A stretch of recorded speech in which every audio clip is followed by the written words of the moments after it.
While the watch enthusiast community is often hard on quartz and digital watches, the humble G-Shock has ascended to iconic status, backed by legendary durability and a passionate following.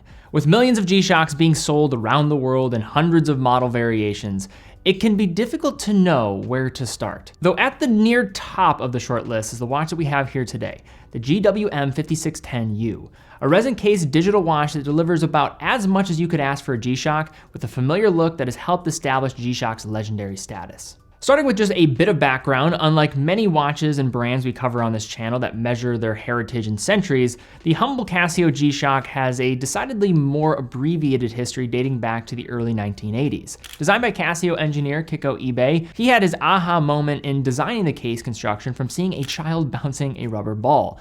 The core G-Shock design parameters called for the ability to withstand a 10-meter fall, have water resistance up to 10 atmospheres or 100 meters, and provide battery life of 10 years. In 1983, the original DW5000C hit the market, quickly catching on with military, police, and fire professionals requiring a robust watch while also carving out a unique enthusiast following in the worlds of extreme sports and even in West Coast hip-hop. In turn, it earned status and recognition with the world of greater pop culture to a degree only rivaled by names such as Rolex, with G-Shock becoming an icon of durability and affordability over its 4 decades on the market, with dozens of model families and thousands of individual references hitting that market. Despite how massive and varied the G-Shock collection is in 2024, the original rectangular case design, which today lives under the 5600 series of reference numbers, still resonates with me the most. Zeroing in on the GWM5610, this particular reference executes a challenging balancing act, exhibiting the core retro design language that calls back to the first G-Shock models while quietly integrating a few of modern G-Shock's most useful technological upgrades,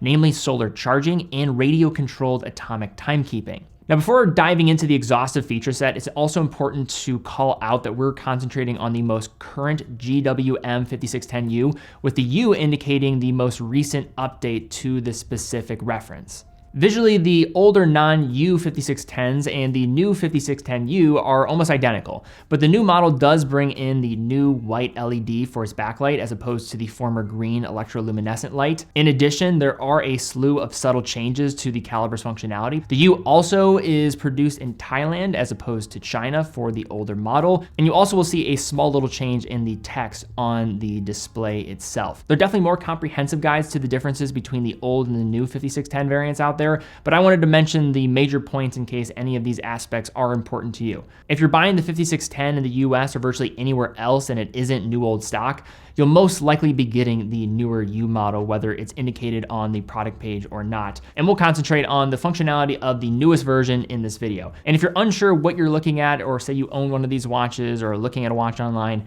I'd recommend checking out the case back photography to see what reference you're precisely looking at. So as we dig into this watch, which we're going to call the 5610 from here on out, the best place to start is going to be a discussion on this watch's extensive feature set, all of which of course is enabled by a quartz caliber. No matter how you slice it, a quartz digital watch offers objective benefits over mechanical relatives, often providing an abundance of different features as well as improved accuracy and durability. Even in the most basic DW5600 that retails for $75 but can be easily found for less, you're getting a stopwatch, alarm, complete calendar, countdown timer, and a green EL backlight that will beat virtually any analog watch's luminescent material. Being quartz, the accuracy is also solid, with Casio claiming plus or minus 15 seconds per month for its module 3229, far better than virtually any mechanical watch. However, even if you're not a mechanical watch snob, one of the most common issues brought up with quartz timekeeping is the fact that at some point you will need to replace the battery yourself or have it replaced, a process that can endanger the water resistance if the battery swap isn't done by a professional. That's where this elevated 5610 separates from the entry-level G-Shock options with its tough solar tech. Unveiled in 1998 inside the DW9300 Raceman, Tough Solar utilizes a solar cell that is visible around the central digital display to power a rechargeable battery, obviating the unpleasant task of having to replace batteries at least for the life of the rechargeable battery, which Casio claims can be up to 10 years or more. Powered by either indoor artificial or natural outdoor light, the 5610 also offers power-saving functions as well as an indicator on its screen showing the current charging status on the low, medium, or high scale. Casio's manual for this watch goes into extreme minute detail about how many lux are required for how many minutes of hours of operation, but suffice to say that regular wear will keep the 5610 charged and ready to go without any issue, assuming you're not a basement-dwelling hermit who only emerges at night. But even then, you still are probably okay. Well, at least if we're talking about solar charging. Now, tough solar makes even more sense considering the other big move presented by this watch. It's radio-controlled atomic timekeeping, an extremely useful and desirable feature, but one that also tends to require a bit more energy. This function allows for the watch to sync up with a radio signal being broadcast from one of the 5 atomic timing stations around the world. When it's in automatic synchronization mode, the watch will automatically receive the signal and update the time once per day between midnight and 5 a.m.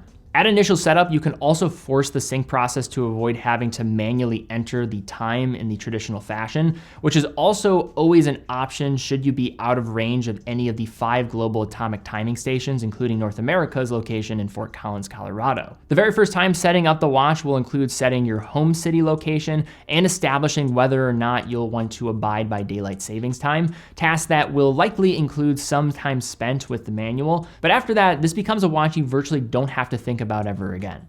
I would also go so far as to argue that even if you don't intend to wear this watch often, it's still great to have for any collector to have in their watch box to set with that atomic clock in reference time. The tough solar and radio controlled timing functions are on top of the watch's basic capabilities, including a stopwatch, alarm, complete calendar, countdown timer, and the aforementioned new LED backlight with optional automatic functionality. Like most rectangular G-Shocks, the button format includes a mode button at the lower left, an adjustment button for setting at the upper left, and the upper and lower right side buttons for changing values either positively or negatively. Of course, this is only the most rudimentary look at this immense feature set presented by this watch, and I'd highly recommend looking at Casio's materials even closer so you can see everything this watch can do. With that being said, for anything short of smartwatch level functionality, this G-Shock has you essentially covered. Even with the additional tech, this dial display also manages to closely follow the basic 5600 format with the highly legible screen, while making just enough room for extra information in a way that still feels easy to digest. While the additional bells and whistles presented by the 5610 go a long way towards bridging the gap for anyone hesitant to take on their first digital watch, the versatile and comfortable case and wearing experience should help seal the deal. Also, if you're liking what you're seeing here today, we are an authorized dealer of G-Shock. We have more traditional enthusiast picks for G-Shock models. I know there's a lot of different models to get lost in, but if you want to see a well-curated collection, have a couple dozen to choose from, including these watches, check out the link in the description down below. At first glance, the 43.2mm wide by 46.7mm long by 12.7mm thick metrics presented by the 5610 might sound like a bit of a larger watch. But despite how big some G-Shocks are, these rectangular G-Shocks tend to wear smaller than you'd think, presenting an altogether different and comfortable wearing experience that's hard to even try to relate to a traditional analog watch. If I am forced to try, I'd say that this watch wears somewhere close to a 40mm circular case equivalent, while also being lightweight enough to forget about it entirely considering the use of lightweight resin as a case and strap material. That being said, rarely do I hear or see someone not able to pull off this case type. Given the resin case, finishing isn't going to be a conversation we need to have, but it is important to note how the molded case architecture follows the very first G-Shock, using a variety of sharp angles in a way that complements the digital display while also providing additional bulk and protection from the deep inset stainless steel module. I feel like it almost no longer needs to be said, but G-Shocks are going to be some of the most durable watches in the world and an excellent option for anyone requiring a watch for the most rough and tumble environments. It's backed by 200 meters of water resistance and as much shock protection as anyone out there, so much so that I was able to drop some out of a helicopter and many lived to tell the tale. For certain lines of work or austere conditions where a watch is almost certainly going to be damaged or even broken to a point of no longer working, a G-Shock is one of your single best options. In addition, the 5610 leans into a flat mineral crystal that is less durable compared to sapphire, but does benefit from being recessed into the case for an added measure of protection.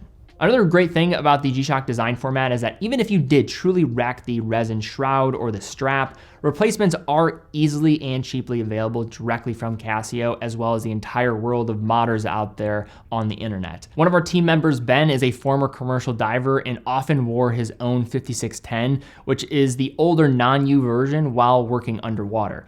I'll be sure to show his watch alongside a new example to show you how years of wear look on these watches, a look that I would argue is even more charming. So in trying to sum up some general thoughts about a G-Shock, it's hard to really bring anything new to the table that hasn't already been said for decades. In the case of this model though, there is an interesting point where it's starting to separate from the conventional language many would associate with G-Shock, but it's also not stepping so far in that direction where it loses the thought and the plot of why a G-Shock was initially created, both in terms of price, but also feature set. Now this watch is going to be more expensive compared to those entry-level G-Shocks that you can find for well under $100. And G-Shocks in general are versatile, but for certain people, maybe doesn't fit their lifestyle as much. But I think one of the #1 reasons why I appreciate G-Shocks is that they are able to take on anything that you throw at them. It's a point where life becomes more about what you want to experience and you don't have to worry about your watch. You should never let these objects that you decide to wear, the clothes that you wear, get in the way of human experience. And a G-Shock ensures that that is never going to happen. But I believe this model takes it even a step further. You are getting tough solar charging, which will make it more beneficial for powering the watch unless you are living in an isolated environment in complete darkness for all of your days. You will be able to wear this watch with pretty much no issue. Also, combining that with the radio-controlled timekeeping basically means that you are going to be running at perfect time essentially every single day. So why is this watch maybe one to consider for every G-Shock enthusiast or even watch enthusiast in general? For one, it doesn't cost a lot of money, relatively speaking, for the broader watch landscape. We're talking about $100 or so here. It also can take on any situation, phenomenal water resistance, wearable on a wide variety of wrists, and when you combine the atomic timekeeping with the solar power, that's a combination that I think well exceeds what you're going to get from a GW5600. And with that slight premium, I think it's a watch well worth it, whether you are a G-Shock lover or if you're somebody that's looking to buy their first G-Shock. This is one that I mentioned at the beginning is on the short list to consider. But all right guys, that's my take here looking at the 5610. Also, I know there's so many owners out there, so in addition to what my take is, I'd be really interested to hear your take on owning one of these watches. Leave some comments down below. Also, if you enjoyed the video, please give it a thumbs up, subscribe, hit the bell icon. Really do appreciate that. We're closing in on 1 million subscribers, so would appreciate any help in getting us there. Also, check out TeddyBaldassarre.com, full authorized dealer of over 30 brands, quick and fast fulfillment, dedicated customer support, and a full factory warranty for all the products that we offer. Also, how we're able to fund all of our productions here is through selling watches on our site. So if you are in the market for a watch, we'd absolutely love to have your business because it allows us to keep doing what we're doing here. We love what we do. But guys, thank you again so much for watching. Be well, and I will see you all very soon.